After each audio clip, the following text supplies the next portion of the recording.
Mulan Jameela singgung soal takdir, wajahnya malah dipuji bak bidadari surga. Mulan Jameela baru-baru ini kepergok mengunggah potret barunya di media sosial. Istri dari Ahmad Dhani memperlihatkan 4 buah potret cantiknya.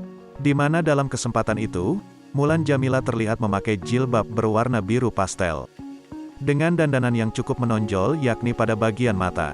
Dalam foto tersebut, Mulan Jameela juga tampak mengenakan soft lens dengan warna biru terang. Sontak saja, mata dari Mulan Jameela terlihat mirip bule. Ditambah lagi, Mulan Jameela juga mengenakan bulu mata lentik yang cukup tebal. Alhasil, aura mata Mulan pun terlihat begitu memancarkan pesona.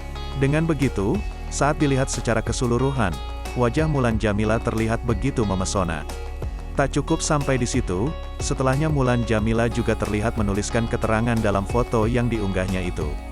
Yakni berupa reminder untuk diri. Sontak saja, usai diunggah postingan tersebut langsung banjir komentar dari netizen hingga rekan sesama artis.